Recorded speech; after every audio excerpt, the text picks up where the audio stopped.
This is Marky Mark Markellis from Soul Wizard Podcast, and you are listening to the Geek World All-Stars Podcast Network. So you got to say, like, Michael Keaton's going to be on The Flash, Inside Sources, and make it, like, really commit.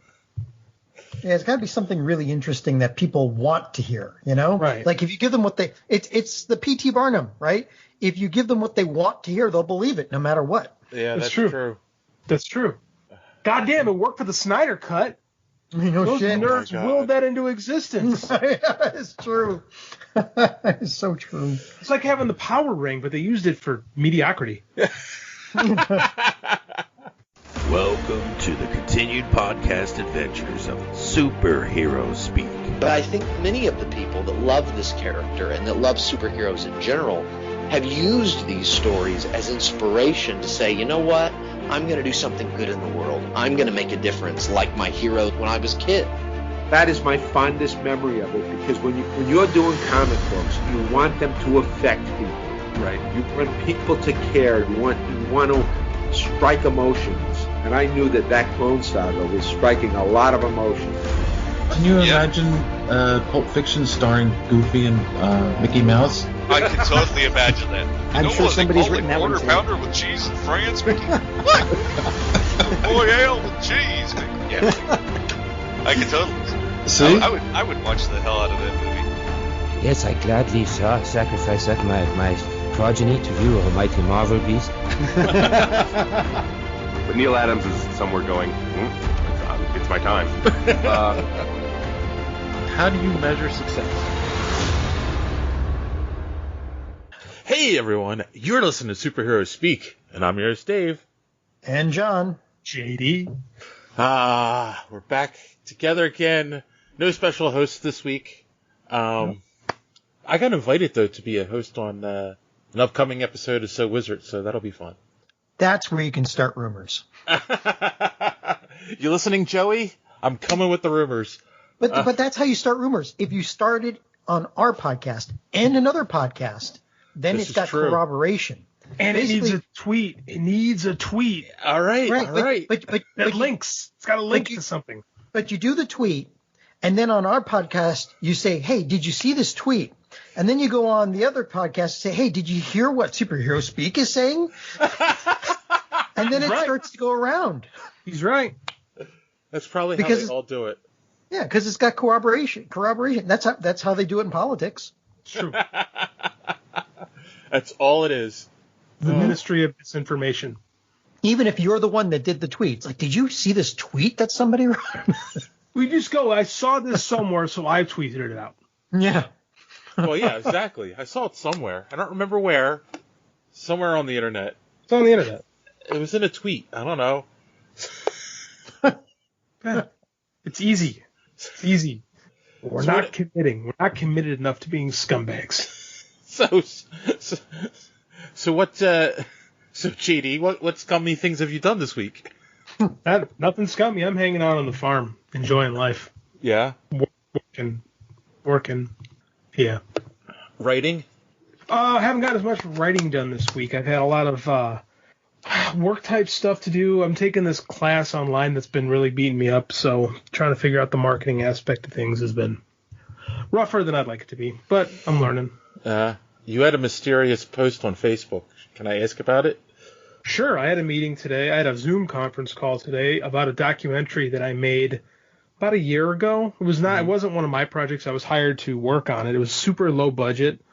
And we actually talked today about somebody that wants to pick it up and reshape it as a pilot for a sports documentary series. Huh. So I just have to take my documentary and kind of re-edit it, which won't be that hard.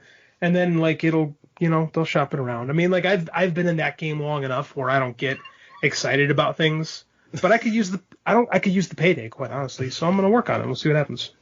The JD. And so you don't expect anything, but if it does get traction, then yeah, that's how it's got to be. I mean, like I talked to some people today that actually seemed like they know what they were doing and they had ideas, but I've talked to a lot of people who know what they're doing and have ideas. So this one seems legit. Like I buy it, so it's worth my time. I'm not working much right now because of the COVID, so I got the time. I can do a quick re-edit. It's just going to be shaving some things down, and if people like it, I have a nice 5 documentary job in the next year or so. So we'll see. Like I said, we'll see what happens. It's worth investigating. So there you go. Look for the new sports document series coming to Netflix in 2022. Yeah, don't make up stuff about me. That's not going to get traction.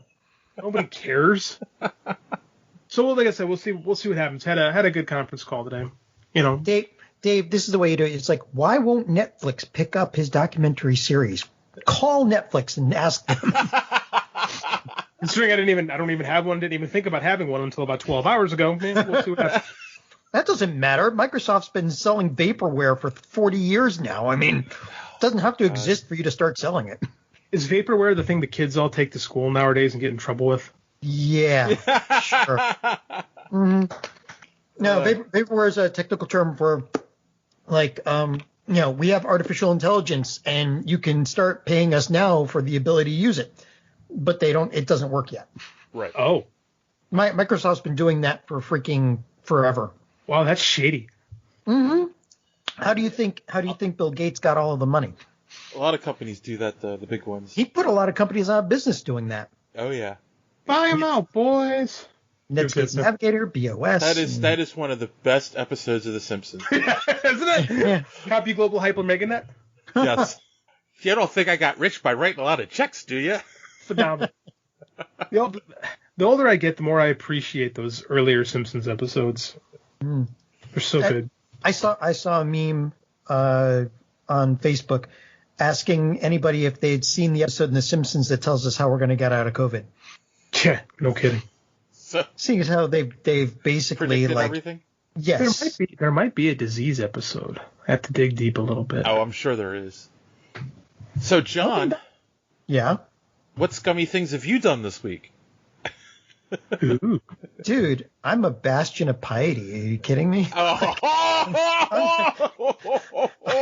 don't do scummy. Yeah. No. I'm a paragon of society, damn it. You're a paragon now. Okay. Nothing like, it's like JD that, work's keeping me busy and COVID. So, not much to say. No, just boring. Well, I could. I mean, if we want to lose a few more of our listeners, I am dating again, and it's amazing how many people on those dating sites don't believe in COVID. Don't believe in COVID, or don't believe in all the news around it? Well, just like I spent last week on the beach, or I went out with a bunch of friends to a bar. It's like, okay, well, swipe. Speaking of Facebook, did you see that article that's floating around where the guy went to the COVID party and he was in the hospital? Mm-hmm. He's like, I thought this was fake. I guess I was wrong. And then he died. Yeah. Are you going to tell me that was fake? I mean, it's Facebook. It is Facebook. It is questionable, but from what I've seen, that one's got some legitimacy to it. Yeah, isn't it one of those COVID parties where they put together pots and they whoever gets COVID first wins or something? Oh my God, they were doing that. Stupid. They were doing that like in Alabama. Yeah, they've been doing it all over the place. And like at college campuses, they were doing it. Yeah, they just get together, say one guy's been diagnosed, so let's see how many of us get it. It's like, this is the dumbest shit I've ever heard in my life. Yes. I mean, eating Tide Pods is like safer than this. I miss when Tide Pods were the biggest problem we had. I know. But again, what do you expect from a generation that eats Tide Pods? Hey, normally I defend Gen Z, but this one is pretty bad. Hey, my generation, the generation before, we ate lead paint chips, so that probably explains a lot. But you're 2 generations before, John. Okay. You're a boomer, right, John? I'm not that old. No, he's Gen X. Just made the cusp. I mean, I only had to deal with bell bottoms for a couple of years, so I'm Gen Y, and I can laugh at these Zoomer dorks. Yeah, Zoomer dorks. Trust me, it's we're all laughing and crying and laughing. It's all I know is that they ran out of Darwin Award statues like a month and a half ago. They can't keep up with the demand now. Oh, I don't know. My God. Well, we went into a strange turn at the beginning of this show, but it's still better than social media madness. Why did you remind him? I glanced right off of that. I stole Dave's segue this week. Yes, but of course I saw the opening and I took it. Damn you, Adams! Well, our first tweet this week comes from a JD.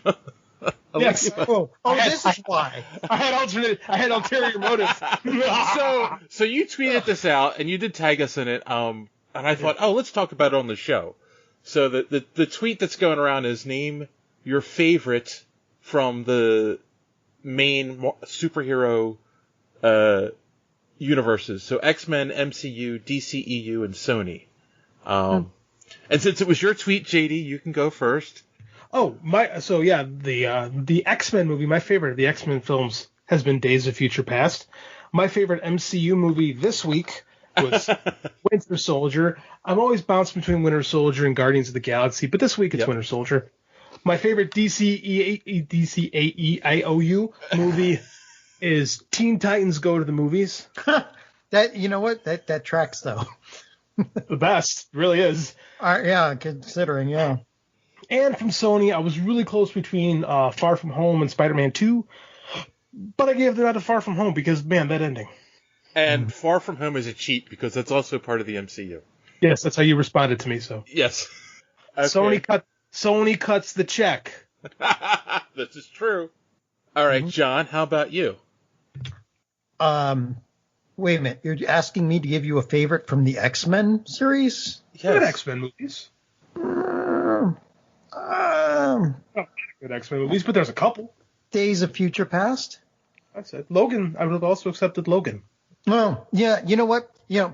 Based on good storytelling and no plot holes and crap, I would give it to Logan because that was cinematic. I really liked the way that one played out. So yeah, I'll go with Logan. Just didn't watch it the same one as me. What? Just didn't watch it the same one as me. So leading the witness. Well, yeah, but no. If I go back, there's really nothing else. I didn't actually if you compare it to the other X-Men movies, maybe First Class, but it still wasn't as good as Logan. So, all right. So MCU and gaming to Guardians of the Galaxy because that was just too much fun. I really liked that one. And DC, DC, fuck 'em. DCU. Oh, Shazam. I'll give it to Shazam. Over Wonder Woman, huh? I thought you would have gone with Wonder Woman. Only because of the Zack Snyder ending. Yeah, fair enough. And for Sony, Spider-Verse.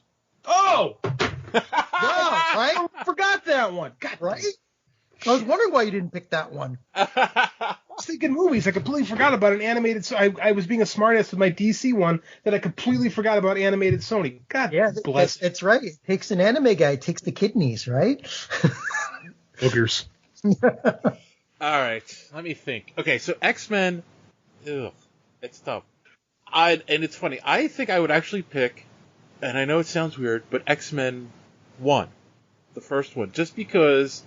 In 2000, or was it 2001 that came out? 2000. Okay. When that came out, we hadn't seen a superhero movie like that ever in the theaters, and that's kind of what propelled the renaissance that we're in now. True. So I give it props for that. MCU. Oh, geez, that's tough. I know. Because there's so many good ones, which is, kind of nice. I think I'll go with Civil War. It's a cheat, but that's what brought Spider-Man into the MCU, and it's also what? So it's a good movie. Yeah. And it's also was one of my favorite stories in the comics, even though I know that's got a lot of issues, but it's what brought me back into reading comics at the time. DCEU, Is there one? I know. Apparently, the one with Robert Pattinson is gonna be but I don't even know if that's part of the DCU, is it? I don't even think they know. Yeah, well, I think we're gonna get to that later. I'm gonna say Wonder Woman. I know the Zack Snyder ending sucked, but the trench scene is wonderful. Yes. It showed us that you can make a really good standalone female-led superhero movie as opposed to Captain Marvel, and it showed us that Patty Jenkins knows how to write a real superhero. And that's it showed Patty Jenkins knows what she's doing. Good filmmaker. And then Sony, I am going to go with JD's second choice, Spider-Man 2, because you're never going to beat the Doc Ock Spider-Man train fight scene. It really is good. It really is good. True, but you're never also going to beat my powers went away because reasons. But that happened in the comics. Yeah, it did. Because of malaise? What? I mean, I don't understand why did his powers go away? Basically, he didn't want to be Spider-Man anymore. And his powers just vanished. Yes. It happened in the comics, so it's not like it's not like they created something that was goofy for the movies. It was goofy in the comics. You can stress yourself into a heart attack. Why not? Yeah. Very much so. Okay. All right. Spider-Man 2 is a good movie. It gets ignored because of everything that's come since, but Spider-Man 2 is a good movie. Oh, I'm not you're right. The train scene is amazing, but Spider-Verse, man. Yeah, I love Spider-Verse. No argument. I think there's more good Spider-Man movies than there are bad Spider-Man movies. Maybe that's a controversial take, but I really believe that. Maybe. All right. I have to ask, who's Joey Sweatpants? Oh, Joey Garcia. He's a kid I coached when he was in high school, and now he's a young man who's a young. How do I define this? He's a psychologist. He's a social worker. Oh, okay. He's just a buddy of mine. It's just I love that it's one of those names. You just love those names. He's also trying to be a rap star, and Sweatpants is his thing. Well, there you go. Now I get it. Okie dokie. Got to make sure he knows he gets a name drop. That's it, man. These Gen Z kids, they're different. They're just different. Ask him if he's planning any COVID parties. All right. No. My kids are smarter than this. I'll tell you that right now. Okay. All right. I hope. Let's move on to some of our fans now. Of course, we talked about the rumor that Ben Affleck might be returning as Batman for HBO Max. And Timothy Jones said, I think there have been way too many versions of Batman in film. I did like Bale, but I hated the blanket for a cape. I also liked Affleck the best, but I'm anxious to see Patterson's Batman. I just hope they don't make him a vampire bat. Which is canon for certain universes in the DCU or DC extended universe. Yeah. So, but he brings up an excellent point. Like, people talked about Star Wars fatigue. Are we going to have Batman fatigue? I think we have Batman fatigue right now. I don't think we'll know it until a movie kind of falters a little bit more than it should have, but I definitely think we have it. How do you think Robert Pattinson got the part?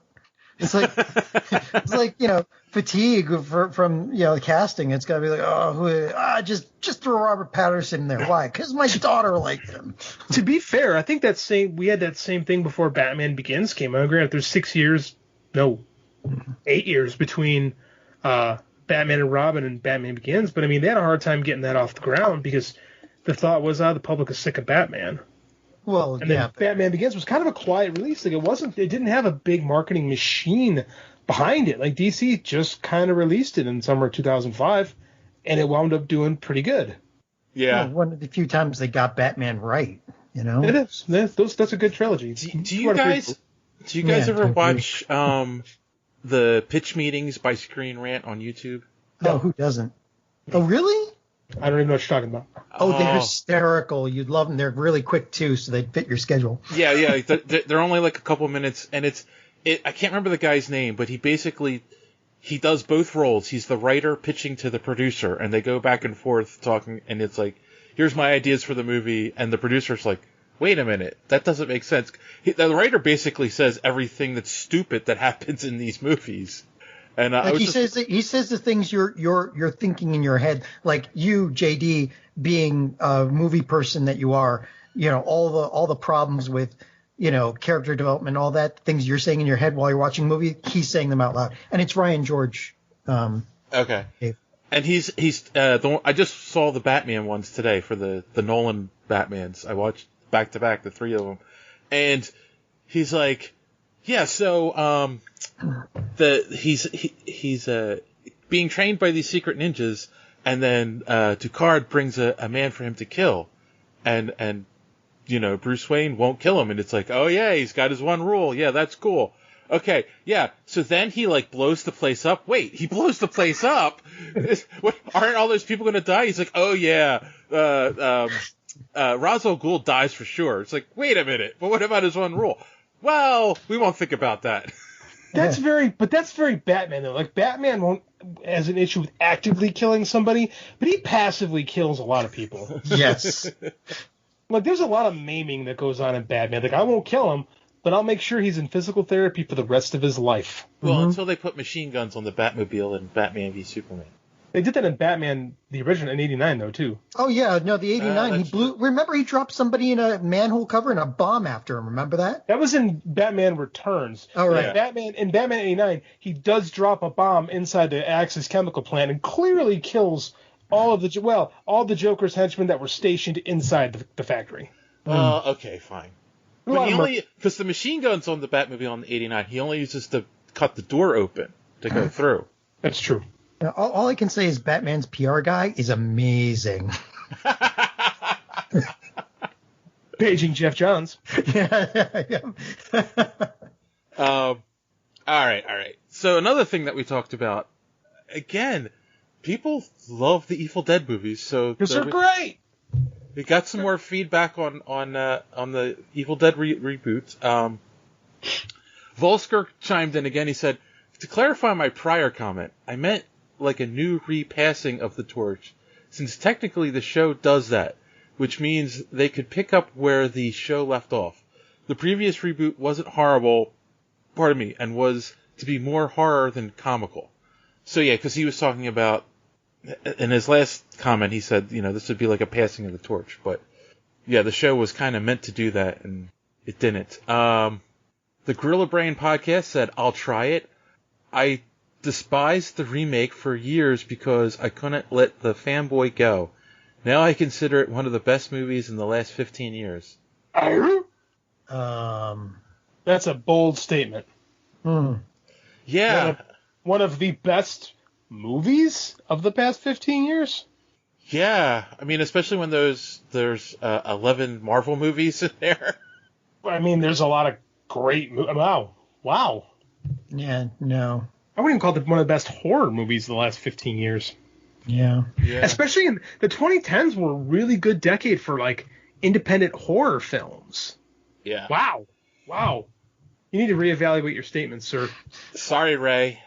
All right. The Reality Indie Adventures Comics you'll love said, nothing will ever compare to the series. It outdid the movies and was absolutely freaking brilliant from start to finish, but heck, let him give it a try.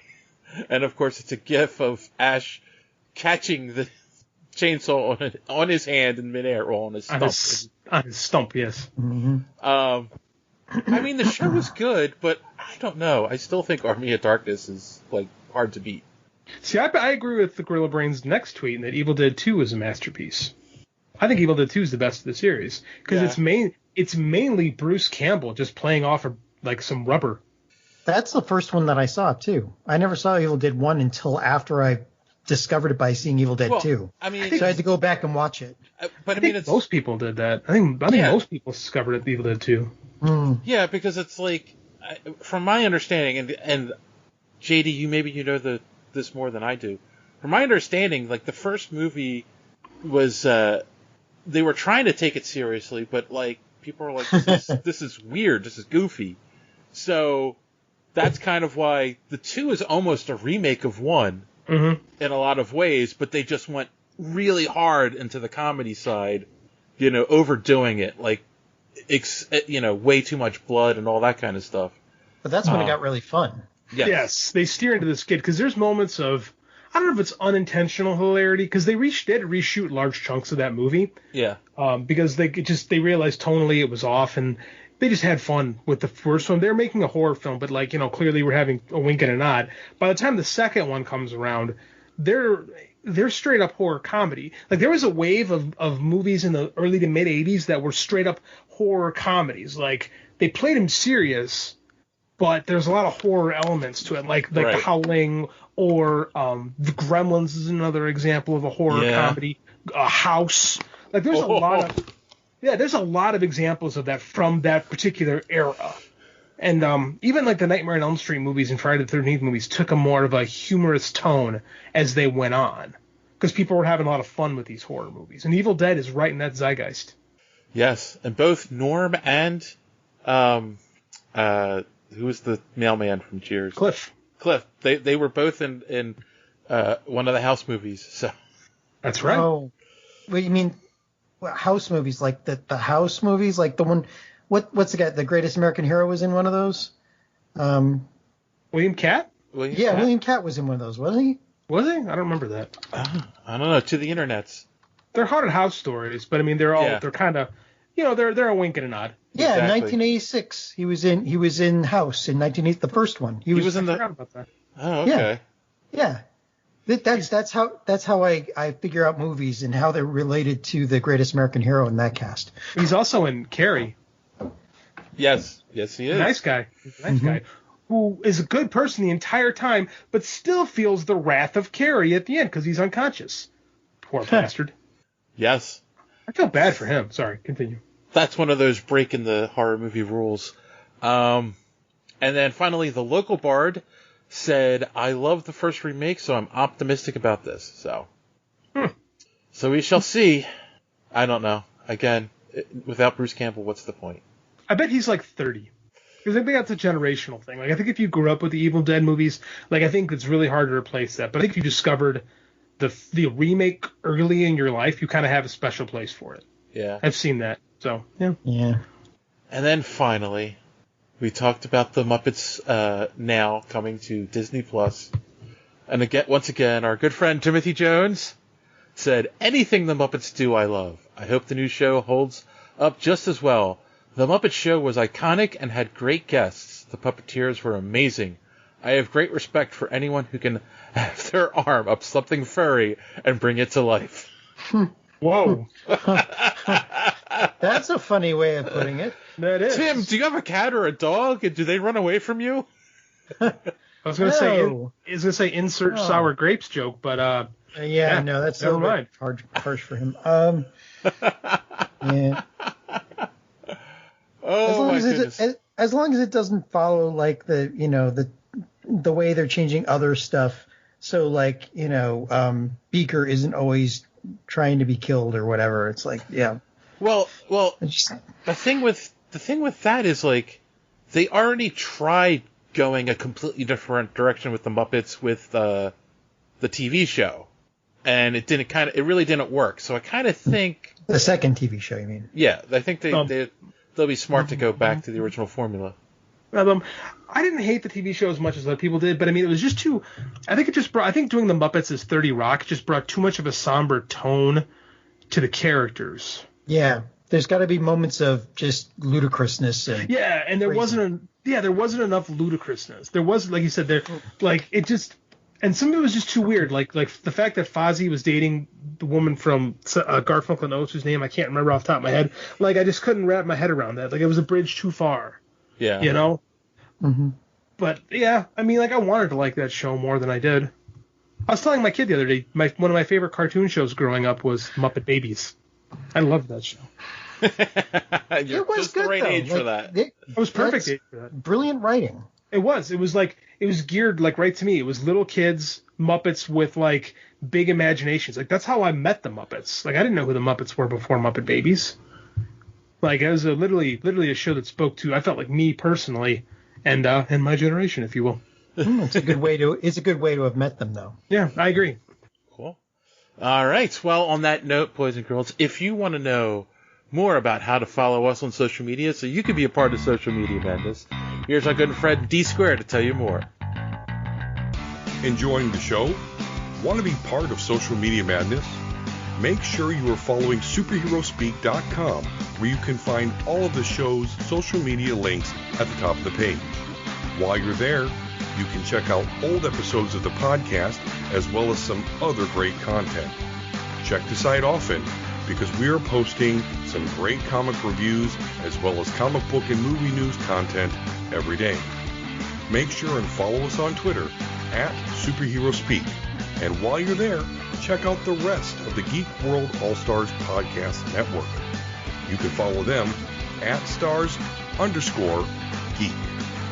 The Geek World All-Star Podcast Network include great programs such as the Pop Prison Power Podcast, Cult 45, So Wizard, Fans on Patrol, the Gorilla Brain Podcast, and of course, Superhero Speak.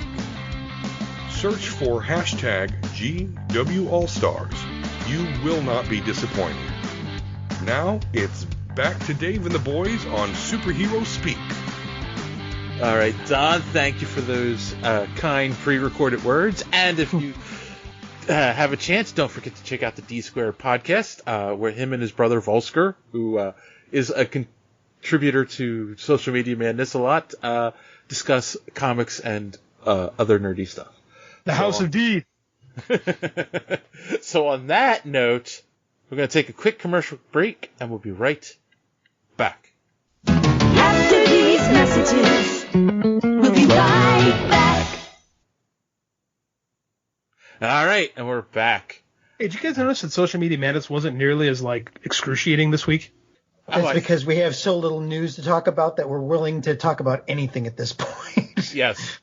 There wasn't it also includes Muppet Babies, so, There wasn't much news to talk about this week. So starting off, we did get a first look at the new animated series coming to CBS. Is it CBS All Access? All Access, yeah.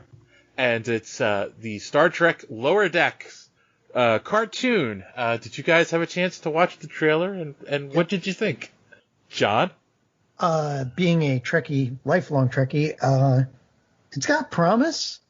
Between that and Picard, that's enough for me to get CBS All Access, at least for a little bit, to watch all the episodes. I might wait until they put up all the episodes first. But otherwise, I mean, it seemed pretty good. That's going to be a tricky line to walk. I mean, between trying to keep it within the Trek universe and at the same time, the cartoon humor and situations. So, they have to be able to keep enough flavor of actual Star Trek in order to make it work, I think. So, but the trailer seemed to walk that line pretty well. So we'll see. I mean, there were a few things that you wouldn't see in a normal Trek episode, but otherwise, yeah, we'll see. How about you, JD? Any thoughts? Isn't this kind of the tone that we thought we were going to get with the Orville? Yeah, yes. I know, right? You're right. Except the Orville turned into a much better Star Trek. Like a Star Trek show. It's weird. Yeah. I don't know. I don't have CBS All Access. I don't think this show is for me necessarily. I'm curious to see how it takes off, though. If it hits the audience is looking for. I don't know. All right, I guess I'll be the voice of dissent here. There's a surprise. Well, I mean, in all honesty, number one, again, like I said, I don't think there's been a good anything good written for Star Trek since Gene Roddenberry passed. But also, I don't think when you're trying to parody yourself, I don't think it works. And that's the issue I have. It's you're creating this parody cartoon and you're going hardcore with it, and it's I don't know. I don't know. It just feels like if it was a different show that was Star Trek same, it was some kind of space fleet and the Orville, and then it was a cartoon and it was this comedy, I'd probably be like, oh cool, I'll check it out, it looks funny. But making it Star Trek, it's just I kind of feel like you're kicking something I love in the nuts. Yeah, I mean, again, like I said, it's going to have a really, really fine line to walk. Yeah. And if they fall off that line, it could go one of two ways. Either it could just be I don't know, another Teen Titans Go, or hell you say? or it could like wander into Orville territory and just become a better Star Trek, only in animated form. Who the hell knows? Yeah, we'll see. So, I don't know. It's not enough for me to sign up for All Access yet, so. Well, like I said, I might, but only after everything's out. Oh, then I'll borrow your password. All right. You didn't hear that on here. No one heard that. All right. Hey, it could be worse. It could be Rick Berman, writing the show, so, or producing. Moving on. So apparently, this has been all over the place. We have our new Batwoman for the TV show, Javicia Leslie. I have no idea who she is. She seems to be a fairly, she hasn't been in a lot of stuff. She hasn't been around that long. And she is taking over for Ruby Rose as Batwoman. So now all that's left is how the hell are they going to introduce this? Oh, I don't know about that. But I also kind of think it's interesting that they cast someone that wasn't I'm not going to say Ruby Rose was a huge name, but she had been in enough stuff where people knew who she was. Hey, she was in the Megalodon movie, so the shark movie. So yeah. And she was in Orange Is the New Black. She was in a couple other movies. So it's so now replacing her with, again, I said, a fair relative unknown. She's been in a bunch of short films. She's been on a TV movie that I've never heard of. A couple of series that I've never heard. What the hell is Hello Cupid Reboot and Chef Julie? Oh, okay. She was on 2 episodes of MacGyver. So it's the new one, not the old one. Yeah, it just seems like a weird left turn to me. Not really. This is kind of what CW does when they cast people. Who really heard of Justin Hartley? I'm sorry. Yeah. No, I'm sorry. That was the old Green Arrow. Whoever heard of Stephen Amell when he got cast as Green Arrow? Whoever heard of Grant Gustin, aside from the people that watch Glee? This is kind of what they do. They find young stars who were willing to work a little on the cheap, and they give them a break. So I don't know much about her. I think it's a weird situation to be in when the person playing the comic, the derived character, decides they want out. I mean, you can either recast the character, which is kind of weird, but it's been done, or you can do what they're doing and try a new direction. I mean, they're trying something. I don't know if it's going to work, but they're trying. So I mean, that's 2 things there to unpack. Number one, it is tough for her because people who liked the show and liked Ruby Rose as Cassandra Cain and Batwoman, which I did. I liked her as Kate Kane. Now all of a sudden, there's now this actress has to fill those shoes. And people are either going to hate her just because they liked Ruby Rose, or she has to win them over, And that sucks because usually the first season people give you a pass because the crew, all the other actors, you're getting your footing, right? Right. But now she's got double trouble. Like you said, she's got to fill Ruby Rose's shoes for the people that really like Ruby Rose, but she also has to be good for people coming in to see, for the first time that so she has to be almost perfect, and it's going to be hard. Okay, I'm going to use a dated reference here. When Shelley Long leaves Cheers, and they bring in Kirstie Alley, it works, but the show changes. Right. The dynamic of the show and the dynamic of the character, the show had already been becoming more about the relationships of the characters, more so than the Sam and Diane thing when Shelley Long leaves, part of the reason she left. By the time Kirstie Alley comes in, it's really all about the players in the bar, not just this one relationship the show kind of revolves around. Mm-hmm. So the show is going to have to change a little bit. The question is will people dig the change? And I don't know. I don't know enough about how people are, what they were thinking of Batwoman beforehand. But the fact that it's only season 1, it's all or nothing. It's either people are really going to take this right away, or it's not going to work. The state of television right now, they're not going to cancel in 6 weeks. They're going to give it a season. Yeah. Right, and that brings me up to the other thing is that this is being completely created for the TV show. The idea here, because they're not replacing her, the actress just in the same role. This is a new character that's going to be Batwoman, which I don't understand how they're going to explain that. But well, you could, back to what we were saying, you could also go the third route and do hey, they regenerate now. So do you now, like, are you ticking off comic book fans, or before the show comes out, do you introduce the character in the comics? I don't know if they have enough time. Comics need a lot of lead time to do something. And if if they just announced it right now, there's no way. Well, I don't know. 2021. Yeah. Till the end of the year. They've got time to do something if they want to. And in this world of corporate synergy, they'll probably do something. Kate Kane is a popular enough character in the comics that they're not going to get rid of her just to align, synergistically. But it probably would not be a bad idea for them to bring her into the comics.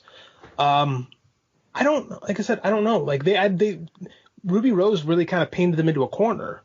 Yeah. Like, what are you gonna do? Like, this is kind of unprecedented, where the lead of a superhero show walks out the door so early into it. I credit them. They're trying something. If it works, she'll be a character. Like, if it works, it's gonna be like a Miles Morales thing where it sticks. If it doesn't, it's gonna be like Jackson from Aquaman when they try to make the Calderon Aqualad into the Brightest Day Aqualad, and it didn't take, because the characters were so different. So we'll see what happens.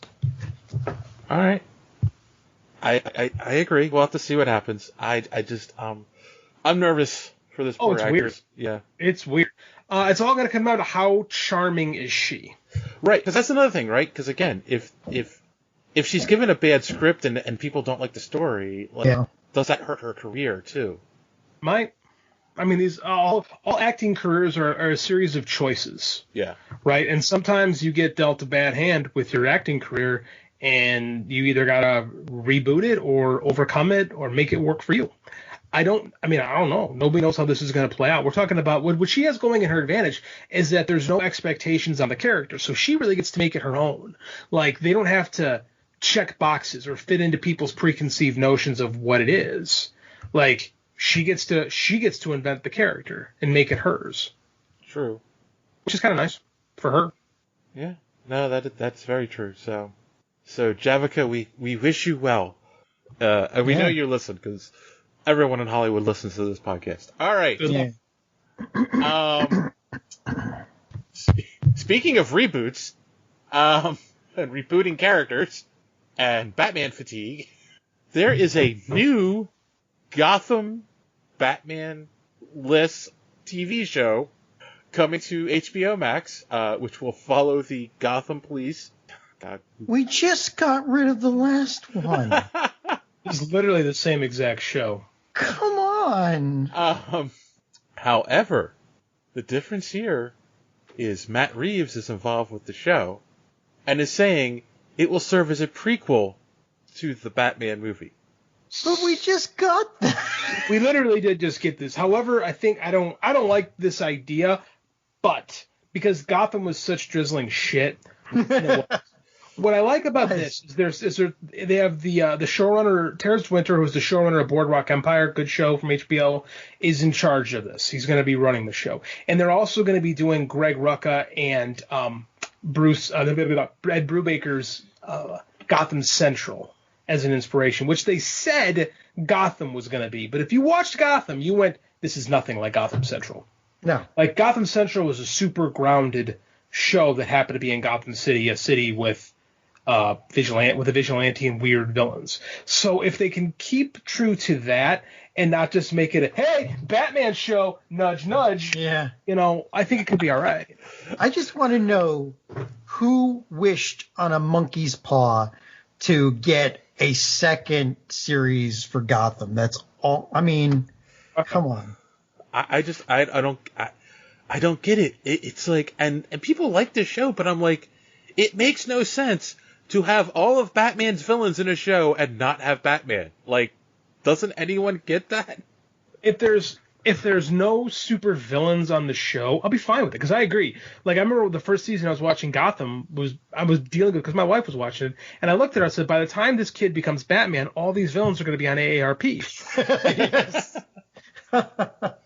I think This is true. what I was hoping when they brought the Penguin in the first, right away, Cobblepot, I was really hoping for a Smallville-esque show where the kid is on a journey becoming Batman and Cobblepot is on a journey becoming the Penguin.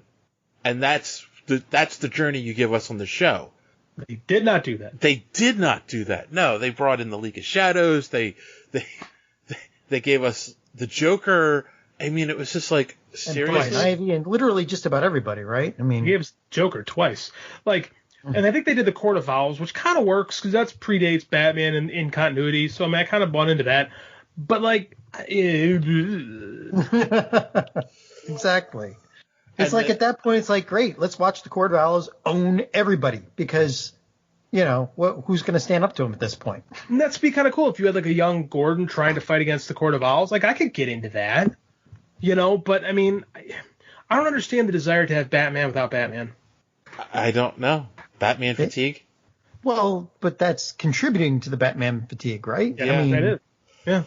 I mean, we haven't talked about. We mentioned it before, and we haven't talked about it since. And I don't even know what channel it's on or anything. But there's also that Pennyworth series. I forgot about that. Alfred Pennyworth before he becomes the butler for the Waynes. What? Which they made fun of in Teen Titans Go to the Movies. Yes. Is that a BBC show? I don't know. I Me don't. neither. I literally don't know. I don't care. We have not had we have had a Batman in the a live action Batman in the cultural zeitgeist since 2005. That's 15 years of being fed a pretty consistent diet of Batman in film and television. Yeah. Yeah. I'm kind of fatigued. Yeah, and of course, according to this, there is going to be a season 2 of Pennyworth. What channel is it on? I have no idea. I'm looking at IMDb right now. I don't. I'm looking it up, but it's not telling me what channel. Yeah, it's like, Epics. Epics. The hell is that? Oh, it's from the same. It's from Bruno Heller, the same guy, the showrunner of Gotham. So it's in that universe, or is it a prequel to Gotham? No, but it's on Epics. It's like whatever TV channel the Epics is on. It's one of those fake streaming channels. That's not a real show. Yeah, well, I mean, that goes to show. I mean, like, it's like you said, you hadn't heard. None of us have heard about it in a while. They did some promos for it, and then it just vanished. Like, I haven't heard anything. It's been a network for 10 years. This show, Epics. I have never seen. It must not be a part of the cable package I used to have. Oh, it's on Comet TV. I think I get Comet TV with my Roku. I have to check it out. I'm calling out all of the nerds that listen to this show. I want you to tell me if you're watching Pennyworth and if any of us should watch it, because I think it's probably a giant train wreck, but I could be wrong. So tell us what you think of Pennyworth if you're watching it. Well, now that you've reminded me, like, I don't know about you guys, but with this COVID thing, I'm running out of things to stream, so I'll check it out. I mean, why not? All right. Now we're going to move on to our new favorite segment. And I wasn't going to keep doing it, but I actually got feedback from a couple people who listened to the show saying, "Oh, I loved when you guys talked about the rumors." And there isn't a lot of news. And all I have to say is, if you want to know what the latest rumors are, people, just go to We Got This Covered. So I can make stuff up too. This one has been floating around for a while. We haven't really talked about it. It makes no sense whatsoever. But, of course, we're going to talk about it now and get your takes on it. Ryan Reynolds to Cameo as Green Lantern in the Snyder cut of Justice League. It's because he needs more jokes for the next Deadpool movie. So John, do you feel there's any truth to this whatsoever? Oh, when you're dealing with Ryan Reynolds, you really can't discount anything. But I think I think when he went back in time and shot himself when he was reading the Green Lantern script, I think that showed his true feelings for that universe, and I wouldn't say he'd go back.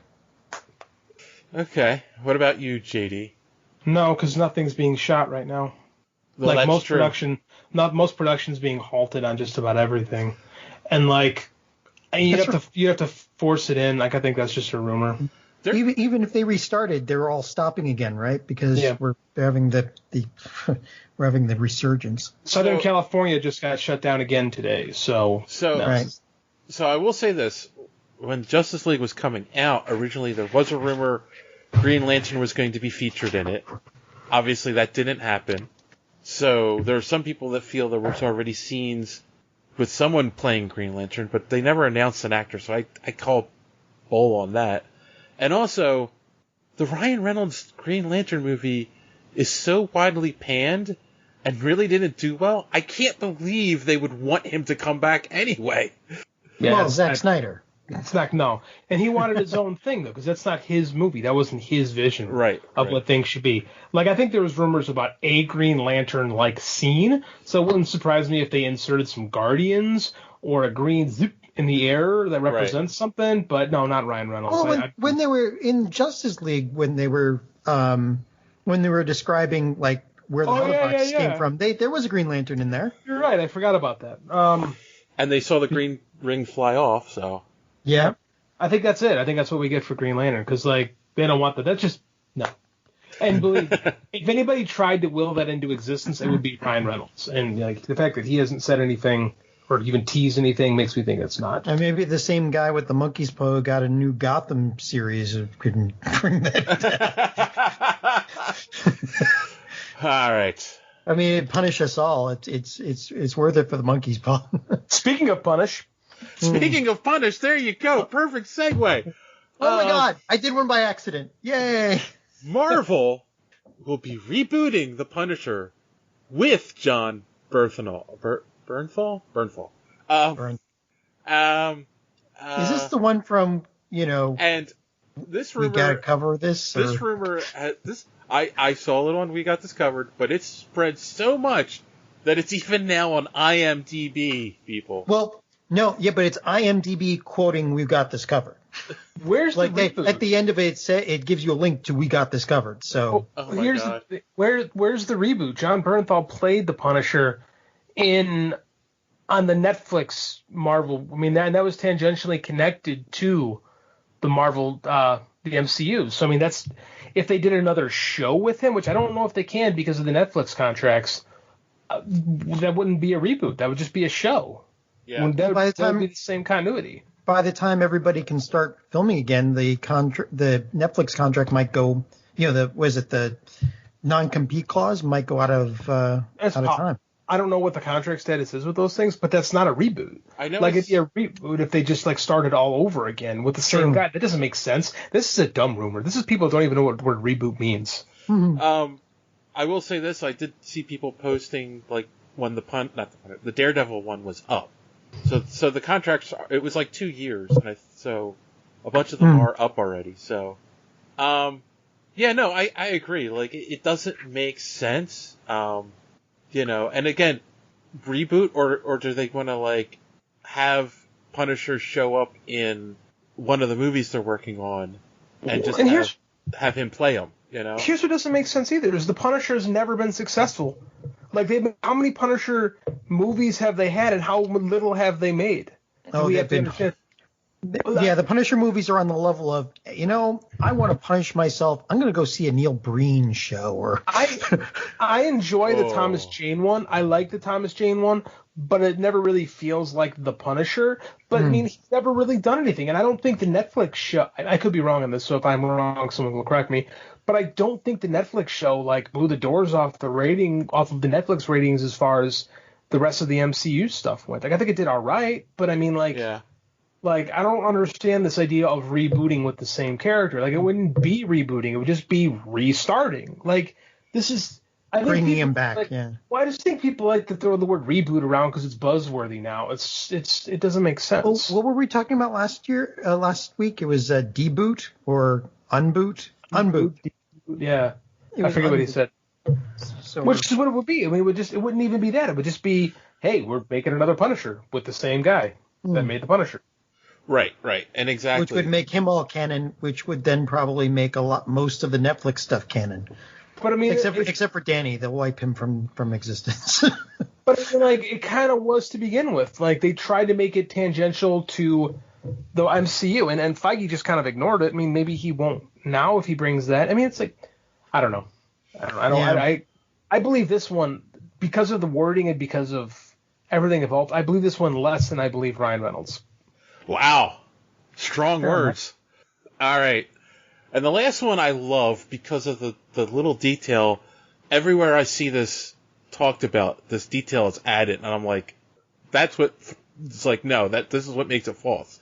So Robert Downey Jr. is returning to the MCU. Now, of course, we all know that he is supposed to be in a cameo in Black Widow, but of course that takes place before the events of Endgame. But this is saying that he's possibly coming back to do the voice of like the AI in Spider-Man's suit. And the reason that he's coming back and coming back so quickly is because the Doolittle movie failed miserably at the box office. And it did more than fail, man. I mean, that was a flame out into a volcano that Rodin was about to destroy. Like that movie was like one of the worst ever made. But we're talking about Robert Downey Jr. He can have a movie fail and it doesn't affect him at all. Oh yeah, no, dude, he can do whatever he wants.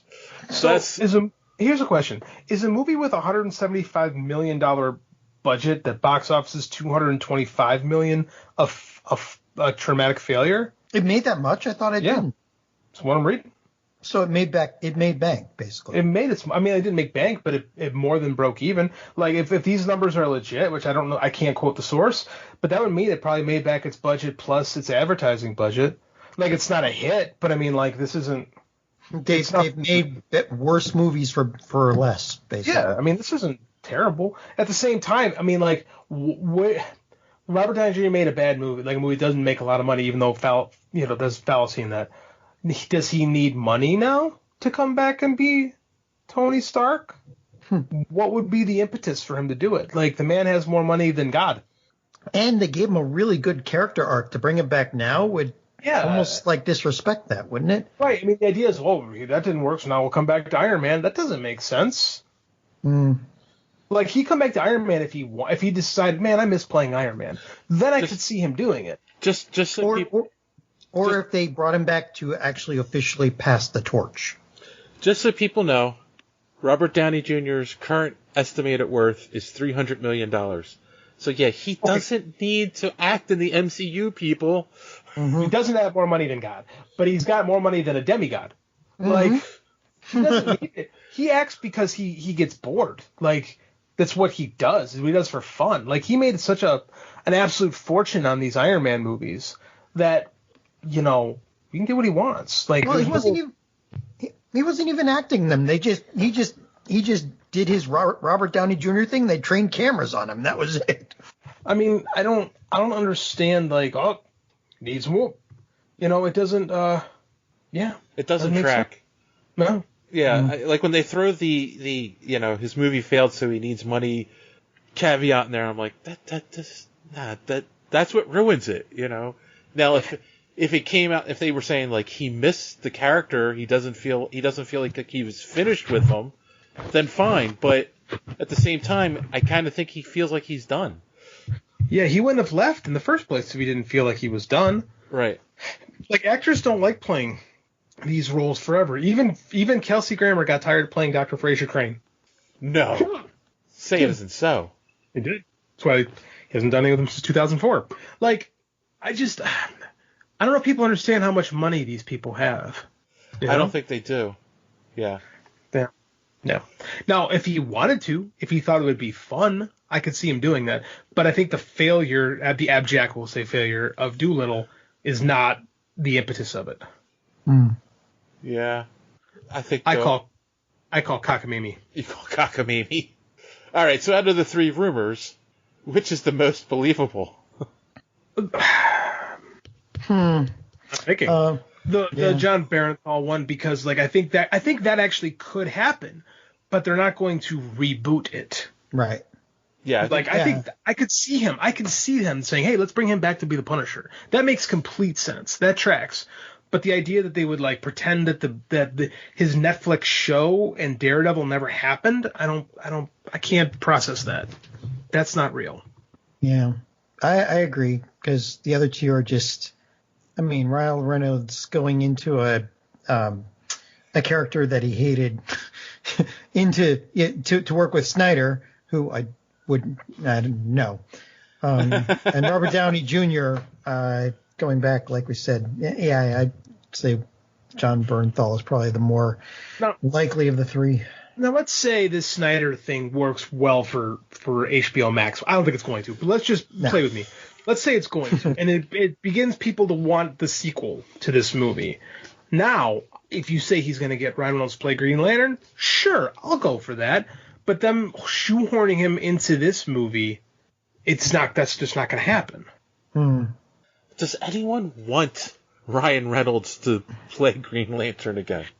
The real question is, does Ryan Reynolds want to play Green Lantern again? And I refer you back to the previous discussion about, hey, he went back in time and shot himself when he was reading that script. So I don't think he wants to be part of that anymore. Yeah, nobody seemed to enjoy that, and it's not something he looks back on and talks about fondly like he does Deadpool. Like, he's super connected to Deadpool, but he was always miscast as Green Lantern, and I think he knows that. And I don't know. He never seems to be the kind of guy who's like, man, that was fun. Well, he did act with that's his wife on there, right? That's where he met his wife. So, yeah, there's the one good thing about it, probably. Speaking of horribly miscast, Blake Lively as Carol Ferris. Terrible casting. Terrible. Yeah. Well, that's as bad as what's-her-face for Superman Returns as Lois Lane. Oh, yeah, Kate Bosworth as Lois Lane. Yeah. Yeah, she was like 24, and she was playing a single mother of like a 10-year-old. That made like no sense. That movie. She didn't have the gravitas of a middle schooler. There's no way she could stand up to the character of Lois Lane. I don't think she's a bad actress. I just think she was miscast, and I think that it was misdirected. Brandon Routh has proven to be pretty good, and I think just based on, because I did go back and finally checked out some of the Crisis stuff. I liked what he was doing as Superman. It could have worked, but Bryan Singer, I just don't think really clicked with that material. Yeah. I don't think Bryan Singer clicks with a lot of material. Yeah. You picked X-Men as your movie. All right. Yes, but it was because of what that movie did, not because of Bryan Singer. No, fair enough. And he's made some bad movies, and he's made some good movies, and it sounds like he's kind of a shitty person. But as far as like just a pure filmmaker goes, I do think he's got some good stuff. Like Days of Future Past was good. X-Men and X2 were good. Superman Lives, or what was it called? Superman Returns sucked. But again, I think it's also, that's an issue where, number one, the idea of it being a loose sequel off of Superman 2 made no sense. And then two, I don't think he got, it's another person I just didn't think got the character of Superman. No. No, I don't think a lot of filmmakers get the character of Superman, to be quite honest with you. Dick Donner got the Silver Age Superman. Because you watch Superman 78, that's the Silver Age Superman. Right. That makes sense. What I have not seen is someone get the Byrne era on version of Superman, which is a different Superman. That guy's a little bit different. A little bit, not a lot, but I think that I don't think anyone's quite clicked with him yet. Well, except for Bruce Timm. That goes to the writers, though. Not a lot of writers get Superman either. That's true. But that's the writers write with the director. The director's in charge. So you write something. Akiva Goldsmith's won an Oscar, but he also wrote Batman and Robin. So the man's capable of writing good scripts. But that's what they wanted. When you have a job, work for hire, you're paid to do the job. But there are a lot of writers who don't get Superman. There's no argument for me on that. You're not hired for artistic integrity. Well, not when it's a work for hire, man. You do the job. There was one last rumor I currently heard on a podcast that I completely forgot about. And since we're talking about Superman, the rumor is there is another Justice League movie in the works, and they're calling it Justice League Rebirth. Oh, Jesus Christ. God damn it. The Snyder movie or someone else is connected to it? So no one's connected to it yet. This is just the idea, the script idea is floating around apparently at Warner Brothers. There's no. I buy that that they paid someone to write a script. Like, they always got to have stuff in development. So, and then the question was, is it Rebirth because they're going to use that branding from the Rebirth in the comics, or are they going to follow the Rebirth storyline from the comics?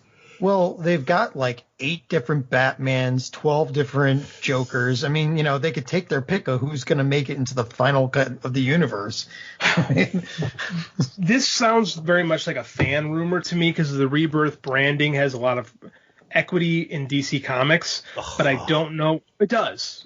Like Rebirth. I Green hated Lantern, that version of Rebirth. Superman, by the way. There was a Superman Rebirth? With the jeans? That was not Superman Rebirth. That was just New 52. There's never been a series called Superman Rebirth. Okay, you're right. I'm confusing the two. So go ahead. No, but I mean, like, so with like Jeff Johns specifically, Rebirth has been kind of a right. That thing was Green Lantern and Flash. That's right. Yeah, and I think there's a couple others that I'm not thinking off the top of my head. But I mean, like, I don't think that means anything to like regular people. Yeah. So would it surprise me if there was a script floating around that was commissioned by Warner Brothers with that title? No, it would not. Do I think that eventual title will see light of day as a movie? No, I do not. Yeah. Doesn't mean anything, I agree. I completely agree with that. Like, I think it's just someone said, "Oh, Rebirth, make that work." Yeah. Yeah. No knowledge of the source material. Just the word Rebirth. Well, I mean, I don't know how it works over at Marvel, but I've heard so many stories about like the scripts that are written for the DC movies are never what you finally get in the movie. Like, they get rewritten so many times. But that's every movie. Like, they keep a writer. Like, every movie has the writer on set, so they can do rewrites as they're shooting. So I mean, like, if you read a script, like, the script that gets greenlit is never what you see in the film, unless it's a small movie by like an auteur type of thing. But I mean, in this day and age, it's not real. It's like It's like just like comics, where like you pitch and then you gotta you can do it, but do X, do Y, do Z, and you got to make X, Y, and Z fit. That's just the nature. That really makes it feel like getting a good movie is an utter crapshoot. I know a movie. It's always been that way. I know a movie that's first draft script is what was used in the final product. What movie would that be? The Nightmare Before Christmas. But there you go. I mean, that's an auteur. That's Tim Burton. Tim Burton didn't write the screenplay. Who wrote the screenplay? Oh, it was a woman. I can't think of her name off the top of my head. But it's also 1993 as compared. So it's probably 1991 when that happened. We're in a very different place than we were. That's almost 30 years ago. But that is still rare, even in that era, especially in animation. Carolyn Thompson was this. Okay, well, animation. Okay, animation is a different subject too, because in animation you don't get to do a lot of rewrites because everything's got to be so carefully and meticulously storyboarded beforehand. Yeah. Like, you don't make a scene and go, "This isn't working," and throw it all away. Like, you got to figure that stuff out before. Okay. But I mean, it doesn't. That is still, to be honest, that's still incredibly surprising. Yes. Yeah. Apparently, Tim Burton only had 2 notes on the script when he was given it. So. That is such a good movie. My son absolutely loves it. He is convinced that Jack Skellington is in fact a superhero. He is though. He's the new Disney online the new Disney online video game. They have all the mages on there and Jack Skellington's one of them. Yeah, he says Jack's a superhero and he's absolutely convinced. He could play him though. Yeah. He's 4. We're avoiding video games. For now. For now. It's a plague it's a pox that will be upon my house. But you don't need to rush it. My wife always used to say that I ruined our daughter because I gave her a Game Boy on her 5th birthday. And He's got a tablet right now. Okay. Because it's easy to, we're on the car, he's being annoying. Okay, tablet. He wears books and it's a Kindle Fire, but there are a couple games on there that he enjoys, and I'm seeing the problems already. So. All right. Well, I think on that note we can go around and get some recommendations, and I think JD, you might recommend don't let your kids play video games. I would recommend it, but it ain't going to happen to anybody. So, John had a good one first. So I'll let John go because I got to think about it. Okay. New on Netflix, Warrior Nun. Now, wait. No, wait. It is nothing like you think. Oh, no, I'm disappointed. No. It's better than what you think. Way, way, way better. It is not. The characterization they have on this, whoever the writer is, they're freaking genius. I love the show. So, it's bingeable. I was talking to Joey earlier today. They're actually watching it to review it for So Wizard Podcast, and he said it's the worst thing he's ever seen. It's not. I thought it was brilliant because it's actually high science fiction. Dave, I'm going to have an online debate or an in-studio debate now. No, wait. Have you watched it? No, now I don't want to. Now I just want to watch them fight about it. Okay. So Joey versus John. Is that what we're talking about? Yes. Okay. Thunderdome. 2 men enter, 1 man leaves. Leaves the video chat, right? No, I really did. I really liked it. It was like, again, I'm running out of things to stream. So I figured, they're hyping it a lot. I'll give the first episode a try. And after that, I was I was really hooked. And it's not like your normal, like you think it's going to be another, like, was it Mockingjay or whatever? Another, Hunger Games. What? Yeah, another Hunger Games where they, or one of the others where, young girl gets all the superpowers and blah, blah, blah. And in one respect, it's like that, but in the other, the storyline is they're going for the long arc, and there's a lot of stuff. There's Chekhov's guns everywhere in this thing. There's really good characterizations. I like it a lot. I will say this, and I appreciate movies and shows that go for the long arc. I think Joey's probably got a very short attention span. So that might be Dude, I've got ADHD. How the hell does he have Come on. That's no excuse. But again, it really dives into a few really, really bad things about the church too. Even though the church is the setting, but it's almost but the church itself is almost tertiary to the actual storylines and plot points. It's it's really cool. I don't know. So right. Yeah, there it is. Warrior Nun. I give it a try. Apparently you're either going to hate it or like it. I don't know. I will give it a try and report back next week. How about, did you think of something, JD? Yeah. So early last week, it occurred to me that I wasn't reading enough comics because I've just been so busy with my own stuff lately. So I checked out Comixology Unlimited, which is kind of like the Kindle Unlimited model where you pay I think it's $6 a month and you get to just binge their library. And it seems like there's a lot of stuff. I haven't really checked it out. The first thing I dug into, I'm a big horror fan and I really enjoy Joe Hill, Stephen King's kid, his work. NOS 482, Nosferatu, great book. Heart-shaped box, great book. But I've never read Lock and Key. So I downloaded the first trade of the comic series Lock and Key. And it's old. It's from probably 2012, 2011, something like that.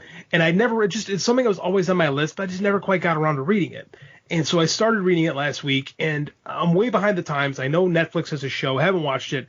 I'm just reading the book. But, man, is it really good?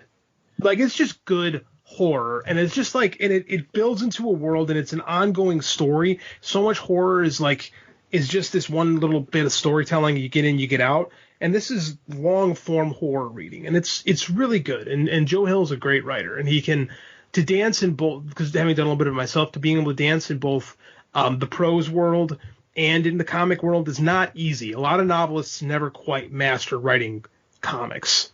And a lot of comic writers never quite master writing novels. He's done a pretty good job on both, man. and I really enjoy his work. Lock and Key. We had one of the stars of the show on the podcast, so don't tell them. Don't tell them you on that show. I know, but don't tell them you didn't watch it. I didn't watch. That's why I went on the show that week.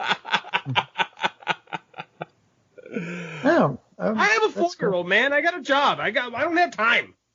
Yep. Well, and I'm going to recommend everyone run out and watch Lock and Key on Netflix.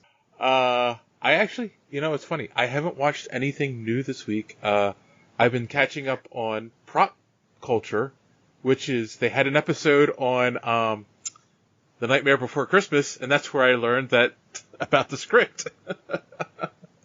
So yeah, I mean, it's a cool show. Like, if you want to learn some of the behind the scenes stuff about these movies, it's kind of cool. Yeah. And of course, I will also recommend that everyone head over to superheroespeak.com, where you can find the podcast every week. Movie reviews by our good friend D Square, and other nonsense. Possibly a new section coming up about rumors. I don't know. We'll see.